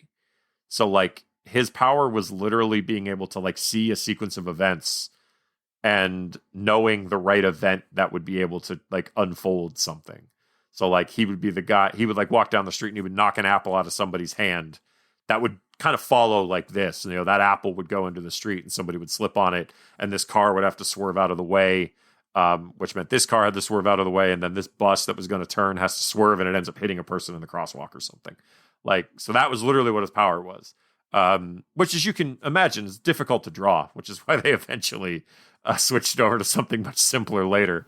But it's the same idea. I love those specific, like, is it Is it Domino that like her power is luck? Or maybe it's Yeah.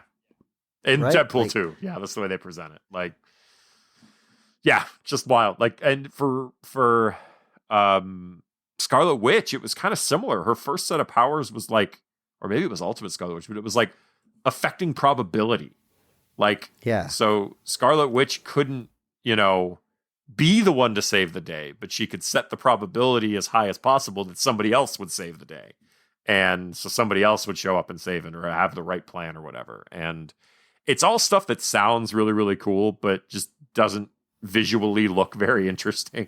Right. So they tend to change and modify a lot of them to kind of be a little bit more flashy or whatever. And but it's an interesting idea. I think it obviously works in film much better because you can just show the sequence of events, but it's hard to portray these things through static images in a lot of cases. So, but yeah, that Miss Luton death is definitely probably the most complex in this entire film. Andrew, it's a fun movie. I still like it. I want to watch all the sequels. I know you and I both bought all 5 movies, so we'll see if we can marathon those this month. But I want to end with a question for you, Andrew. Uh-huh. You fly pretty frequently, several times a year. I know you fly from Chicago to Houston pretty often. If you got onto an airplane, and as you're sitting on the runway before you take off, someone on the plane stands up screaming, "The plane is going to explode. We're all going to die. We have to get off this plane." And because of the commotion, they are escorted off the plane. Would you stay on the plane? I am under the current mindset that if someone did that, we're probably all getting off the plane. Okay. Is you saying like in real life, they just wouldn't let the plane take off? I think that there would definitely be enough of a commotion. I think none of us are flying on that plane. Okay. Play my game, Andrew. Play. Let's say that they just removed that person. Yes, I probably would still fly on the plane. Okay. Because my chances of being kicked to death by a donkey are higher. And I don't see any donkeys on that runway. Do you? Okay, I have a theory that everyone, more normal people, are at least a little nervous about flying. At least a little Everyone's bit. nervous about flying. Okay, Almost but I'm everyone. sure like pilots, flight attendants, I imagine. Yeah, they're all, sure. Whatever. But like it ranges from like people that need to like, maybe take sedatives and white knuckle their armchair to people that maybe repeat statistics to themselves about the donkey kicking. Getting kicked to death by donkeys, yeah. Or some people maybe just, I'm fine flying. I just don't look out the window. Like there's just varying degrees. For me, what I related to in this movie was when he's getting on the plane and he's looking at like wear and tear on the wing and some dirt here and there and scratches. And in particular, I love they highlighted this where you're walking on the jetway and then you step onto the plane and there's that gap between the jetway and the airplane. That always weirds me out. Like I don't fear for my life. And I'm like, this seems so primitive. This seems like we should have a better way to board a plane than this. But I don't know. That gap there always weirds me out. So like observing all those little things I related to. And I'm not superstitious. I'm fine with flying. I do have those little things. But I think I agree. If someone made a scene about the plane exploding and kicked off, I think I would still fly, but I would definitely be more nervous. I would not be able to get that out of my head. The thing that I try to remind myself when I like look out the wing of the plane and I see things that look strange is that I don't know what a plane should look like because I don't know anything about planes. Like that's kind of the mindset that I try to remind myself is basically that, it's one of those things where, we think we know more than we do. Or as Socrates once said, the ultimate truth is in knowing that you know nothing. And I realize that we live in a capitalist corporate society and people will be like, they definitely fly planes that aren't safe just to keep making their money. It's like, yeah, but like if they have a plane that gets revealed to have failed through safety protocols, do they really want that publicity on their mindset? Or the question I guess you could ask is, does anybody care? Does anybody care? I don't know. But I know that I don't know anything about planes. So if I see something on the wing that I think looks strange, I don't know that it's actually strange. Maybe there's supposed to be a gremlin ripping into the wing Maybe of the he's plane. I fixing don't the know. plane while it's flying. Who freaking knows? Like, that's his job. He's the one keeping us in the air. Thank you, sir. Oh my God, there's something on the wing of the plane, and he's getting rid of that dirt.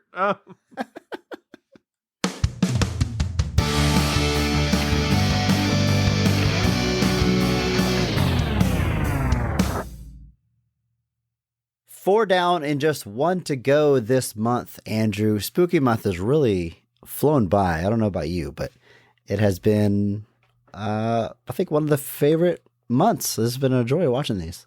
Yeah, I've had a blast.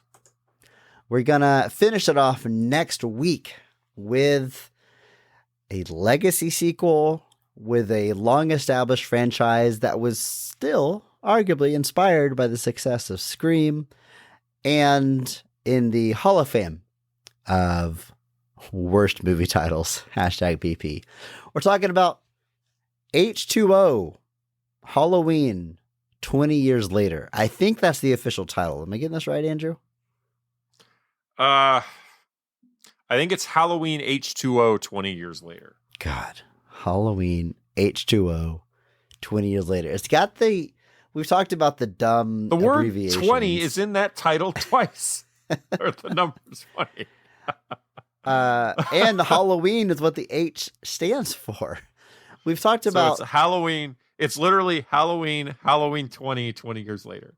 It's like, Chris, do you know, you've heard of the La Brea tar pits? No, tell me. Okay, so the La Brea tar pits are a set of tar pits in California. But you know what La Brea means? Does it mean tar pit, Andrew? Yes. It's like a chai tea situation. So we're literally saying the tartar, or no, La Brea is for, no, hold on one second. I got to make myself not seem stupid. All right, get this right, Andrew. It's very important. So La Brea simply means the tar, because La Brea, Right, La, yeah. the. So it's literally the tartar pits. The La Brea tar pit. Yeah, that's dumb, Andrew. The tartar pits. Yes. Yes. We've got to talk about this. these forced abbreviations that Hollywood loves, like Independence Day, when it released on video, was ID4. ID4. Never heard anyone say that out loud, but we all saw that real big on the. You excited for VHS ID4 cover. this year, man? That's just shorthand for July 4th now. LXG, one of my personal favorites. Right. See, that it's like it progressively got more abrasive because like LXG was like more in the marketing. It wasn't just the home release. Like, it was on the poster. I've heard people say that. I began saying it myself, starting ironically and then saying it sincerely, much like slang happens. And then, I guess this movie was before, at least before League of Extraordinary Gentlemen, H2O, but it's like baked into the title. Like, legit part of the title is H2O. It's not even like abbreviating the title. This just is the title. And of course, as the we shorthand. know, The shorthand for this now basically is H2O. That's basically how people have just come to refer to it. It's H2O. That's what it's called. It's very, very weird. Yeah. Water, Halloween water. Everyone made that joke, and it's not even a joke. It just is. Anyway, all right, got that rant out of the way. So you won't hear us VP, folks. talk about the title at all next week. This obviously will supplant all of our previous films with how deep into the franchise it is. Although technically H2O was only the 7th installment of that franchise, believe it or not. Only the 7th. That's a lot, Andrew. It is. I mean, there's been Scream, 6 of them since then. So there's the 2 reboots, the new trilogy and then Resurrection. So that's 6 more. So so we're up to 13 now Halloween movies. Would not have been my pick for the one that got past 10 the most so far, but it certainly has. Got past 10. Like, because Jason hits 10, and there's been the reboot and Freddy vs. Jason, but it's sat ever since. So the gaps that Halloween has in it to have the most of the big 3 slasher franchises. Yeah, but it's different timelines. Like still, It Friday is, the 13th but like it's still all has Halloween 10 movies. Like, Yeah, but Friday the 13th is 10 consecutive. It's just, I mean, come on. They don't, it's all the same timeline. I know it's a messy It's not like- timeline, but it's not like it's not like it's some cohesive continuity or anything. no, I mean, it but there's doesn't no really like matter, but- obvious reboots or But no, my retconning. point simply being that like I would have assumed that like Friday the 13th would have just kept getting churned out, especially after that reboot came out. Like Yeah. you just never expected those franchises to sit for as long as they have. No, sure. So for yeah. Halloween to have sat for so long and still have the most is kind of impressive to me. Okay, fair enough. But until we get to H2O next week, it's time for our question of the week. And if you want to leave a question for a future episode of this podcast, you can by joining our Discord. There's a link in the show notes. Go ahead and click on it. Oh, wait. Join us. Join the server. Yeah. Oh, you don't have it? Yeah. Make an account real quick. It's very easy. Yeah. Welcome to Discord. You can leave a question. But this week, the question comes from that guy in Doom. Here's what they have to say, Andrew. What's your take on how we as a society got obsessed with dark theories on shows and movies? Like somewhere between 2010 and 2020, we came up with some dark alternative theories. Like Rugrats wasn't a bunch of kids, it was all in Angelica's head. And the twins were twins because the parents lost the baby and they didn't know the sex of the baby.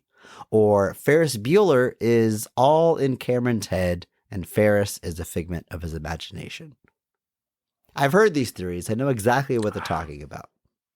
So I've got two things. If I can take the lead here, I've got two things. Yeah, by all means, please do. All right. One, personally, #PP, I don't like any of these theories. I think Neither do I. they are all obviously not the intent. And if you look at them too closely, they fall apart. I don't mean to be like a grump. Like if you're just kind of having fun with it, writing just a creepy story on Reddit or wherever, using the show as a launching pad, I get it. Whatever, I take it too seriously. But whenever you're trying to be like, actually, did you know that Ferris Bueller isn't real? It's kind of crossing the line here. There's also one that I know you and I both despise about Batman and how he's in an insane asylum and all his villains are parts of his own psyche. And it's, again, you put any kind of like critical thinking into it, and it kind of just falls apart. And it just, most of these spit in the face of the true intention of the story, which is always superior to the fan dark alternative. That's my first point. I'm just personally not a fan of them. But my second point is I think I know why these started popping up at the time that they did. And I think it's because most of these are nostalgic properties, especially nostalgic to millennials. And they're popping up around the modern internet, forums, Reddit, social media, when everyone has an outlet for their fan fiction or what have you. And I think it goes back to oftentimes someone will grow up. That happens, if you know that people grow up. And the thing they loved as a child, they want to continue to love it, but not as it was. They want it to grow up with them. They're like, yeah, I loved Rugrats, but it'd be cool if it was like more mature, darker, grittier, things I'm into now, quote unquote. And we see this happen all the time. There's like Power Rangers fan films that are super dark, reboots that are super, the dark and gritty reboot, we're all familiar with it. And everyone kind of just yearns for the thing they loved as a child to be born again, but this time for adults, R-rated versions of it. And I think it's just that. It's like, you don't, I talked about it when we talked about Power Rangers. Like, I don't really sit around today and watch Mighty Morphin Power Rangers. Drop in for an episode or so, but like, it's not. So I can, on a base level, understand this. Like, I still love the property. I love the way it maybe felt, but like, it'd be cool if it was made for me now. There's nothing wrong with that. It crosses a line, I think, whenever fandom gets boisterous and kind of tries to force their will on studios trying to make a new version of the property as it was, and people reject they want the dark version. Not trying to get into all of that, but just going back to like the base question here, as far as why did this happen in this time period, I think it's just that. I think it's millennials grew up, they have access to the internet, and they want to look at their nostalgic properties through this new adult lens. And the result was these dark theories and timelines, alternate readings of the material. I am in complete agreement with part one and pretty much part two. I just have a few more thoughts. Generally, my problem with a lot of these fan theories is they don't make a lick of sense most of the time. Like you said, if you apply like any critical thinking to them, they completely collapse. Like the Batman one, my go-to response for that always is Batman suffers from a much simpler problem. He's not real. Like it's that kind of thing. Like Batman is fiction. I just turned into like Ben Affleck from Jay and Silent Bob Strike Back. Fictional characters. Am I getting through to you guys at all? Like just straight up trying to tell them that, the Ferris Bueller one never made any sense to me because people talk directly to Ferris.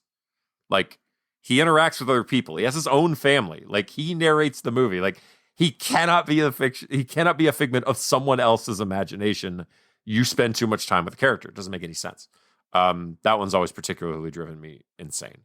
I do think another potentially underrated piece that may have contributed to it was this was a gag on How I Met Your Mother, too. This was something Barney would do a lot of, where he would they would ask him about a movie and he would have some stupid outlandish theory on how the villain was actually the hero. And I think that being a gag there on such a high profile show may have also played a factor. So much so that you may be able to literally point to that show as the reason something like Cobra Kai exists. Because Cobra Kai presents that whole theory. Very specific maybe with Ralph Macchio appearing on the show. Did everybody hear my text tone just now? I just heard it. But like in How I Met Your Mother, the guy who plays Johnny, William Zabka, appears in multiple episodes because Barney has a theory that he presents to everybody that Johnny is the real hero of that movie. And like there's a whole episode where like Billy Zabka like agrees with him and is like really like he shows up, he's in clown makeup the whole time, and then he like reveals himself at the end. And I won't say that's like the entire genesis for Cobra Kai, but like if that nugget's not planted over there, is that a chain of events? That is the Nike commercial to Space Jam. Yeah.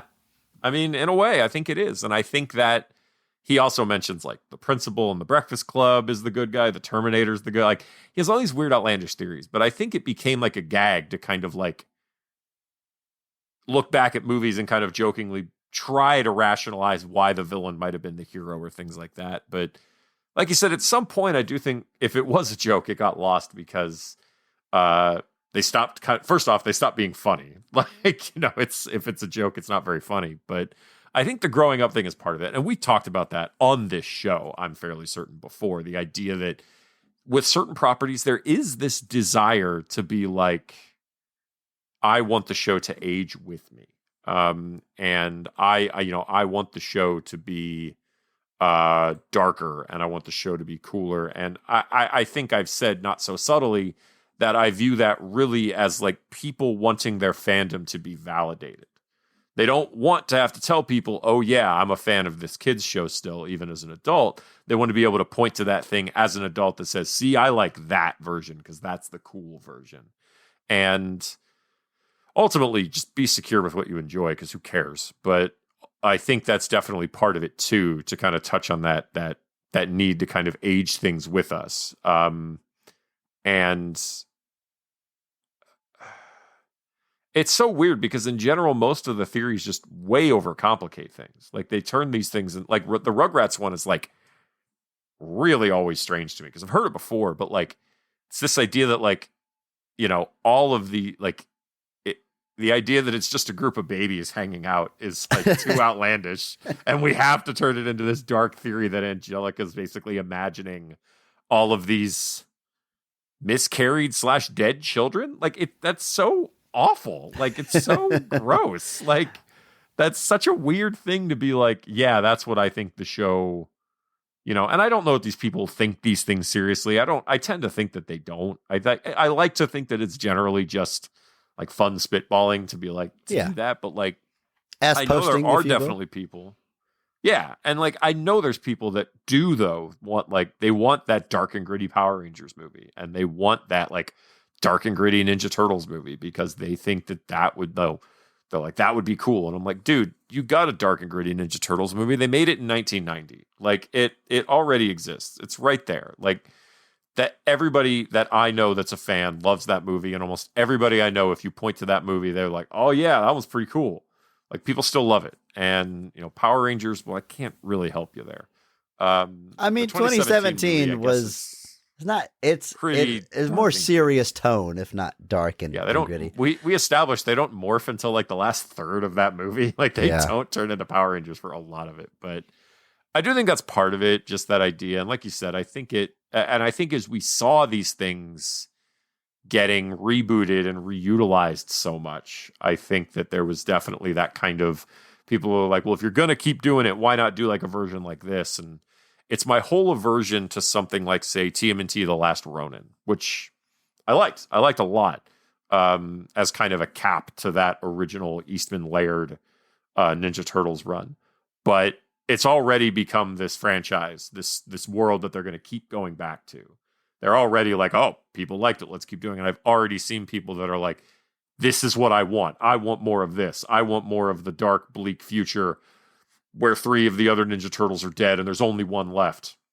And it's like, but no, like that's the thing that's like, it's a really cool one-off standalone thing. But that the Ninja Turtles, the whole thing is that it's the group and their brothers. That's literally the driving force. And again, I think you guys really don't understand that those original Mirage comics are satire. Just the sauce has completely been lost with Ninja Turtles. It's it's the Dark Knight hitting it big, and then every superhero movie has everything's to be got to dark, be gritty. with no relation to like if it fits that character. We've talked about this plenty on the podcast, but that's definitely part of the larger conversation, I think. So I think the last thing I want to say here is I don't think this is new as far as people growing up and revisiting old properties in a new, mature lens.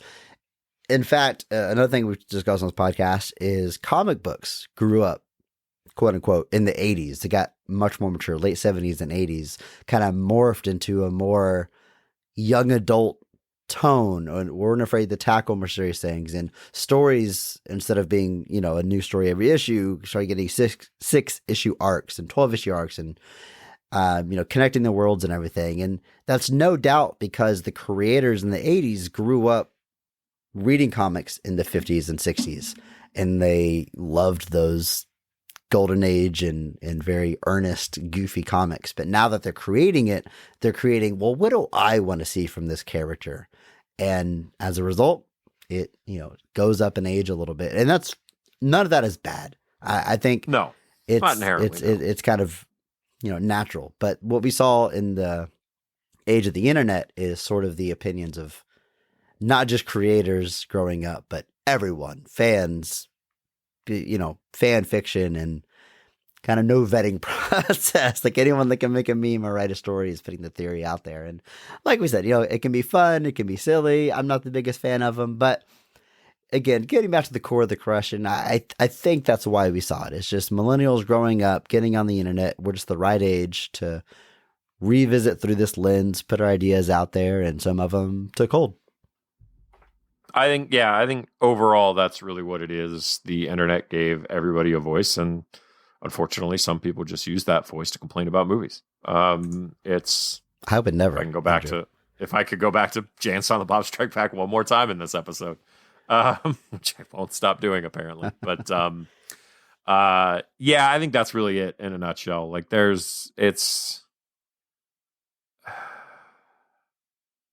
I don't really know exactly how to pinpoint it, but I think that's the general trend started there. And I think that's largely why. For me, they're mostly just... I've said it before, the biggest issue I have with fan theories, by and large, is that they are answering questions nobody is asking. Nobody... Like, the idea that Batman is an inmate at an insane asylum and all of his villains are either other inmates or parts of his own psyche, and Joker is just is like all of that. I'm just like, who would anybody find this interesting? I'm just picturing anybody. someone watching Rugrats and deep in thought and go, but what is this really about? Exactly. What's like there was a really Batman happening? story Scott Snyder did called Last Night on Earth that kind of lampoons this idea that none of it's real. Is it KNIGHT night?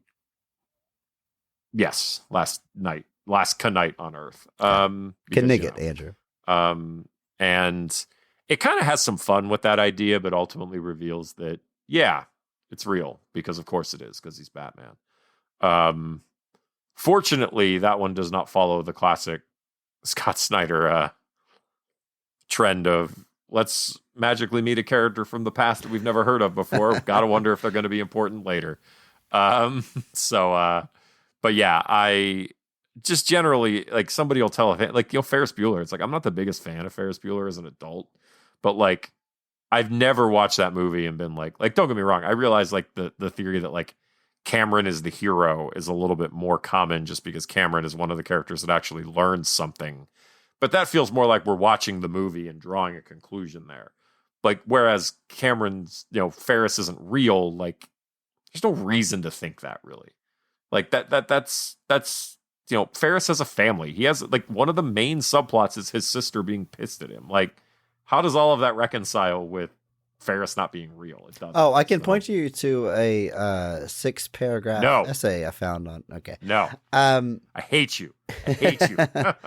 What do you think about these dark theories? Are there any that you like, that you're into, think have any credibility, or just, fun to read? I would love to see your examples. Hit us up in that Discord. And until next week, until Halloween 2020 years later, just remember that maybe not every movie is great, but all movies have greatness. Thank you to Mark Benavides for singing our theme song. You can check him out on Instagram at NotThatMarkAnthony. And thanks to Mitch for the music. You can follow him on Twitter at I'm a Biggie Boy, and check our show notes for the SoundCloud link. Check out our store on TeePublic for some Best of the Rest merch. And if you enjoyed this episode, please share it with a friend. That is the only way that we grow. And follow us on social media at BOTRcast. Thank you.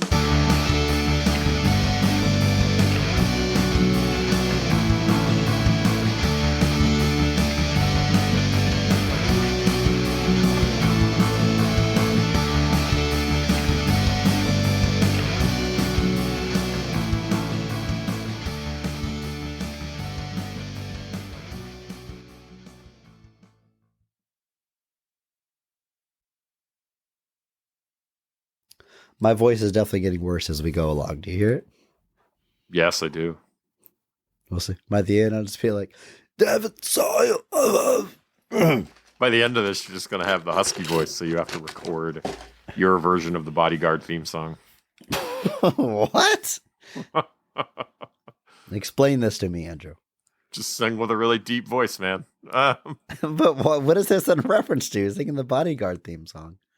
Yeah, it's the "I Will Always Love You" song. Just I know that song, that. but you just think that would be funny, or is that? Yes, I think it would be funny. All right, post credits.